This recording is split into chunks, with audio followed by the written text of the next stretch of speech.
মাঠ কর্মীদের ঈদে বেতন হয়নি, প্রয়াত গ্র্যান্ডমাস্টার জিয়ার পরিবার পড়েছে বিপদে, কিংবা পাড়ার উঠতি ক্রিকেটারের ব্যাট নেই, পাশে দাঁড়িয়েছেন তামিম ইকবাল খান। তিনি এখন হৃদরোগে আক্রান্ত হয়ে কঠিন সময় পার করছেন। 2 বছর আগে সুশান্ত অধিকারী নামে এক বয়োজ্যেষ্ঠের হার্ট অপারেশনের যাবতীয় খরচ বহন করেছিলেন তামিম। কেমন আছেন সেই বাবা? খেলাযোগের মাধ্যমে আকুল মিনতি, ঋণ পরিশোধ করতে না পারলেও একটিবার তামিমের সঙ্গে দেখা করতে চান সুশান্ত অধিকারী। মেহেদী নাইমের রিপোর্ট। হঠাৎ করেই ওনার অসুস্থতার কথা শুনে আমি খুবই কষ্ট পেয়েছি, মনে খুবই খারাপ লাগছে, যার কারণে আমি এই নতুন জীবন পেলাম। তাকে ঈশ্বর কেন এই অসুস্থতা দিলেন?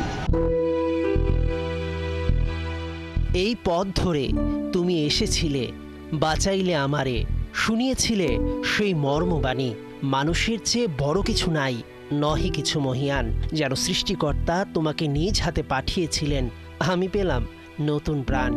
অতল সাগরের ঢেউ তীরে আছড়ে পড়লে বালুকাবেলায় যেমন তার রেশ থেকে যায়, প্রিয় তামিম, তেমনি তোমার স্পর্শ আছে আমার বুকের মাঝ বরাবরটায়। আমৃত্যু আজীবন।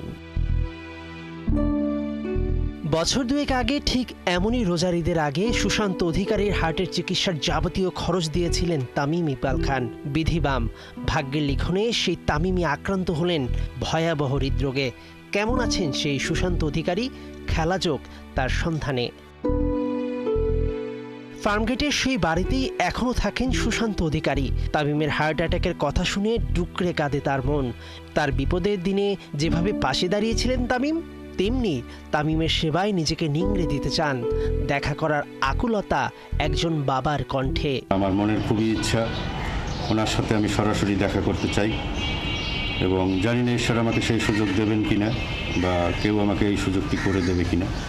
তাই আপনাদের কাছে আমি অশেষভাবে জানাচ্ছি যে আমি যেন এই সুযোগটুকু পাই ওনাকে সরাসরি দেখা এবং ওনার সাথে কথা বলার, যাতে আমি ওনার সাথে দেখা করতে পারি এবং ওনাকে ধন্যবাদ দিতে পারি।